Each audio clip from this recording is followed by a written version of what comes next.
when I graduated from OCAD and then I was working as a designer, Sabah Qual, he presents to me this project and this client, the Canadian Film Center. Yeah.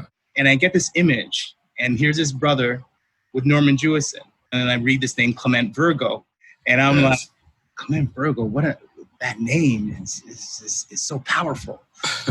And then Norman Jewison. And in my household, my mother brought me up on Fiddler on the Roof and Soldier Story, all these sort of things that I was gravitating to before I got into film. But it was that image of you, Clement, that I saw that made me say, what? So wait a minute. And then finding your work, finding your film, and you were my inspiration to go to the Film Center. People just see you now as a successful Clement Virgo, and some people don't have context to like where it started for you. You know, I grew up loving film, and like you, film wasn't a career that I thought I could actually do. You know, I went to school for fashion. Growing up in Jamaica, I kind of came to movies from spaghetti westerns and kung fu movies, Bruce Lee movies. And of course, I saw In the Heat of the Night. Every black person around the world have seen In the Heat of the Night. And we all know that line. They call me Mr. Tibbs. Because it's such a powerful, iconic moment in cinematic history. Norman Jewison, you know, he's a mentor and an icon to me.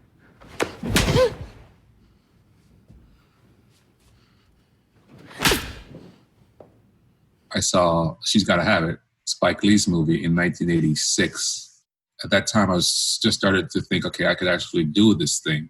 And then in 1991, the CFC decided to have a Filmmakers of Color program, and it was in August. It was exactly, 1991.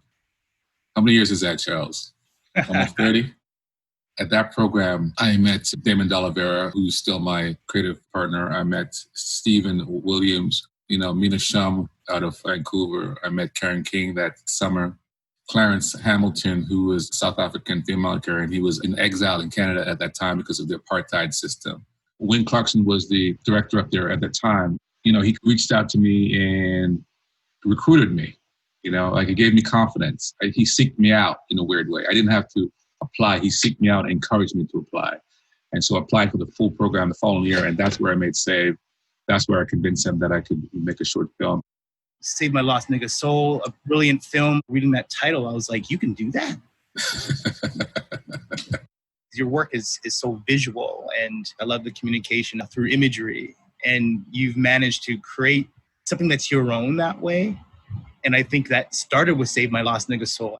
That film said so much visually, a Black Jesus, a certain thing, like that was something real to me from that short film, and you really feeling that it's time to move to your feature film.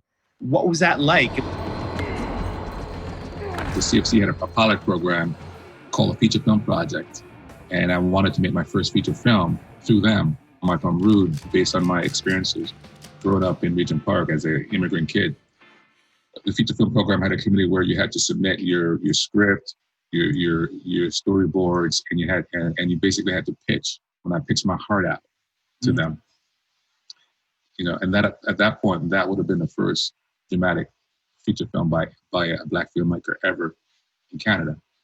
And so we waited, and the committee came back and said, no, we don't think you're ready. We don't understand the script. We think you should go back and rewrite the script. And of course, we were all devastated. Wayne told us this, and Karen King was upset, and Damon was upset. I was upset. We sat there for a little bit. And then I said, you know what? I'm not going to accept this. And I went to Wayne's office and I said, look, I did everything that you've asked me to do. I made a short film that not only did it win TIFF, it won a whole bunch of awards around the world. You know, I'm ready to do this. And then after about an hour, he just looked at me and said, all right, Clement, go and make your film. And he overrid the committee because he had the power to do that. Our Majesty has forgiven us and our sins are washed away. We just heard trumpets disguised as gunshots signaling us home. So all aboard the mothership for those who want a chance at a rebirth. In February of 1995, Cannes Film Festival was coming to Montreal to screen films. And so we sent off Rude, and I was in my little apartment on Cameron Street, and I got a call from a guy named Pierre Ricien with his French accent. He said, Clement Vergo. I said, yes. He said, I just saw your film, and I would like to invite it to the Cannes Film Festival. And I said to him, I don't know why I said this to him. I said, I have to think about that. Because, this is why I had to think about it. Wow. Because it wasn't the director's fortnight. And the director's fortnight is what I wanted. Why? Because Jim Jarmusch went to the director's fortnight. Spike Lee went to the director's fortnight.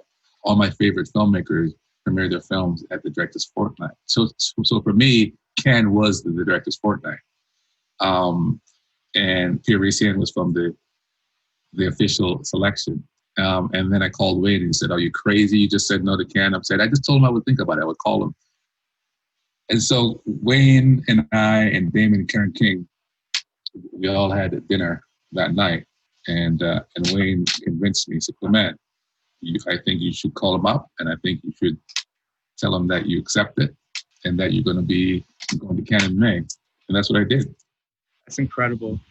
For me, that speaks to something that we need. I mean, as creators, period, but as Black creators, is taking no for an answer is something that we can't just do. But it also takes, in those situations, look, it took someone like Wayne to overrule a committee. Do you feel that the industry is going to take us seriously when we come to them? Are they ready to do that right now?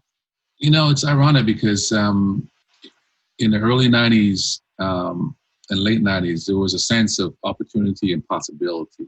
Mm-hmm. There was a sense that there was a more openness to a more diverse cinema. There was Srinivas Krishna, Deepa Mehta, Anais Bumsuin. Now I think there's a sense of scarcity. There's only enough for certain kinds of images, certain kinds of film. The change that has happened now is not new. I mean, I was a part of the Black Film and Video Network. That's where I met people like Claire Prieto and Cameron Bailey, who's now running TIFF. You know, there was a generation of Black filmmakers asking these questions for a long time. So it's not a new thing. This takes a lot of discipline, more than talent. Discipline and perseverance. You have the discipline to write it. You have the discipline to go out and raise some money for it. You got a lot of no's, but then, you know, you get a yes and you get inspired and you push forward, you know? And I'm inspired by this generation. Yes. Because they don't have the same kind of politeness that I think my generation had.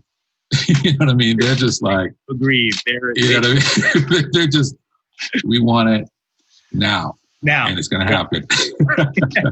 Which is great. You know, it's inspiring to see. I felt like I always had to be better. Right. You know, I had to work twice as hard. You know, I had to study twice as much to get to get the work done. But that really brings a point to me, Clement, because it's already like having to work twice as hard to be better, 3 times as hard. And then you have to play policymaker as well. It's a luxury, like for a Black creator just get to create. How do you manage that for yourself? I go through periods where I create, where I'm focusing on creating, writing, watching movies. And then I go through periods where I am, you know, trying to help shape a community, try to give back and help shape policy, to try to lend voice to having a much more diverse image of what Canada is. So I want my work to speak to that, you know what I mean? Not only my words, but the actual content of what I'm making. Whether it's the Book of Negroes, where I want everyone to understand Canadian history and the contribution that Black people have made, where my work is a form of activism, you know, where it speaks to the Black experience. Me, you, and Sarah, we is family now. Especially as I get older, I feel a responsibility to be someone who speaks truth to power in regards to us as Black and brown filmmakers.